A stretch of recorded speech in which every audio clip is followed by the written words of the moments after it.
नमस्कार, आप देख रहे हैं दैनिक चिंतक। केंद्रीय कृषि मंत्री का आज एक दिवसीय छत्तीसगढ़ में दौरा था। छत्तीसगढ़ में वो 3 जगह पर पहुंचे, 3 गांवों में, ग्राम गिरहोला, खपरी और कुम्हारी, जहां उन्होंने किसानों से मुलाकात की।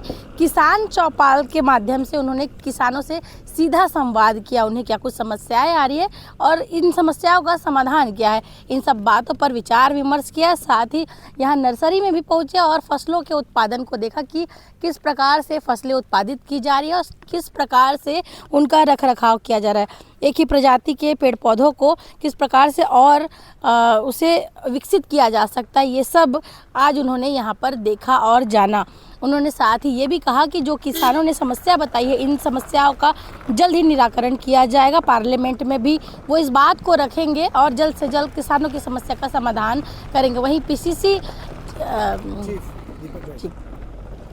पीसीसी चीफ दीपक बैज के एक प्रश्न पर भी उन्होंने प्रतिक्रिया दी और साथ ही जब उनसे यूजीसी के बारे में पूछा गया तो उन्होंने किस तरीके से प्रतिक्रिया दी है, आगे आप बाइट के माध्यम से देखेंगे। अभी तक के लिए इतना ही। मैं भारती, दैनिक चिंतक के लिए। सुझाव दिया किसानों ने सब। आज मैं यहाँ खपरी गांव में हूँ, क्योंकि खेती अगर ठीक करना है तो कई चीज़ें हमको किसानों से सीखना भी चाहिए और किसानों से पूछना भी चाहिए। यहाँ छत्तीसगढ़ में अभी हम AKS नर्सरी में हूँ, AKF नर्सरी में हैं और यहाँ के आसपास की खेती को भी हमने ढंग से देखा है। धान का कटोरा है हमारा छत्तीसगढ़, धान हमारी शान है, लेकिन ज़्यादा लाभ के लिए धान के साथ हमको दूसरी फसलों की तरफ भी बढ़ना पड़ेगा। यह हम देख रहे हैं खपरी में ही हमने सब्जियों की खेती देखी, अलग अलग प्रकार की सब्जियां, फल फूल, हमने तो ब्लूबेरी और ड्रैगन फ्रूट की खेती भी देखी। विज्ञान का उपयोग करके हम फल सब्जियों और यहाँ तो खजूर की खेती हो रही है, इनसे हम अपने देश की ज़रूरतें भी पूरी कर सकते हैं और निश्चित तौर पर किसानों की आय बढ़ा सकते हैं। आधुनिक तकनीकी का इस्तेमाल करके, रिसर्च का इस्तेमाल करके हमने देखा कैसे बैगन की रूट से ग्राफ्टिंग करके बेहतर टमाटर पैदा किया जा सकता है। तीखी मिर्च की रूट पे ग्राफ्टिंग करके शिमला मिर्च कैसे लगाई जा सकती है। इन पद्धतियों का फ़ायदा ये है कि हम ऐसी किस्म एक ही परिवार की जो हो, जिसमें रोग कम लगते हैं, जड़ें वहाँ हो उसकी हो, ज़मीन से न्यूट्रेंट वो ले और पोषण मिले दूसरी फसल को जो ज़्यादा उत्पादन देती है। तो छत्तीसगढ़ में ये प्रगति अभूतपूर्व हो रही है और फलों की खेती, फूलों की खेती, सब्जियों की खेती, औषधि खेती न केवल हमारी ज़रूरतें पूरी करती है बल्कि किसान की आमदनी बढ़ाती है। मोदी जी के नेतृत्व में, प्रधानमंत्री जी के, हमारा लक्ष्य किसानों की खेती और अधिकतम लाभ की कैसे बने, उस पर हम लगातार काम कर रहे हैं। उसी कड़ी में आज छत्तीसगढ़ के माननीय मुख्यमंत्री जी, माननीय कृषि मंत्री जी, हम लोग सब साथ हैं और शाम को मुख्यमंत्री जी के साथ हम लोग और आगे के कृषि रोड मैप पर चर्चा करने वाले हैं।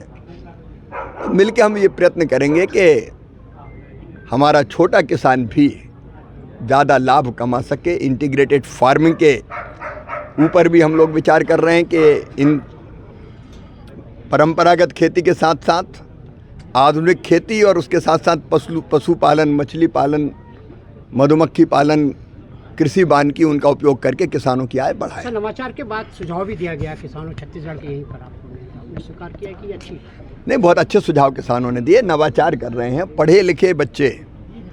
देखो, ये कहना गलत है कि लोग खेती छोड़ रहे हैं, ये आंशिक सच है। पूरा सच ये है कि कई लोग बाकी चीज़ छोड़ के खेती में आ रहे हैं। तो ऐसे प्रगतिशील किसान हमारी ताकत है। और 16 और 17 फरवरी को कृषि पर एक चिंतन शिविर दिल्ली में पूसा में हम कर रहे हैं। उसमें एक सत्र केवल प्रगतिशील किसानों का होगा जिनके अपने अनुभव है खेती के बारे में। उस अनुभवों से हम सीखेंगे भी, नीतियों में भी काम लाएंगे और आगे जो कठिनाइयाँ आ रही है उनको भी दूर करने का प्रयत्न करेंगे। 1 फरवरी को बजट पेश होने जा रही है, विकास के साथ कृषि मैप भी जोड़ा जाएगा, क्या अपेक्षा है सर? कृषि भारतीय अर्थव्यवस्था की रीढ़ है और किसान उसकी आत्मा। प्रधानमंत्री जी ने तो कहा है कि किसान हमारी सर्वोच्च प्राथमिकता है। तो कृषि और ग्रामीण विकास दोनों के लिए बजट में अच्छे और पर्याप्त प्रावधान होंगे। प्रधानमंत्री आवास को लेकर पीसीसी जी दीपक बैज कह रहे हैं कि केंद्रीय मंत्री जी जो आए हैं वो झूठ कह रहे हैं कि 2023 के बाद कितने आवास को स्वीकृत किया गया है उसकी सूची जारी की जाए। हाथ कंगन को आरसी क्या, पढ़े लिखे को फारसी क्या। हम सीधे सीधे 18 लाख दे के गए और पीएम जनमन के मकान अलग दिए हमने, वो है लगभग 43,000। तो 18,43,000 मकान नक्सल पीड़ितों को 15,000 और नक्सल पीड़ित भाई बहनों के उस क्षेत्र में 15,000 अतिरिक्त। पिछली सरकार ने ये पाप किया था। प्रधानमंत्री आवास योजना केंद्र सरकार देना चाहती थी, नहीं दी लिए। छत्तीसगढ़ के गरीब भाई बहनों को आवास से वंचित रखा। अब हम ब्याज सहित उसकी कसर पूरी कर रहे पर हैं। क्या रहा है सर आपकी? धन्यवाद। कि केंद्रीय कृषि मंत्री खुद आपके विधानसभा में आए, दौरा किए, क्या कुछ कहना चाहेंगे और क्या कुछ आपने उनको बताया खेती किसानी को लेकर? हमारे विधानसभा में किसान मेला के रूप में आयोजित उसमें हमारे केंद्रीय मंत्री शिवराज जी चौहान का आगमन हुआ है। हमारा विधानसभा की ओर से उसका अभिनंदन करता हूं, स्वागत करता हूं।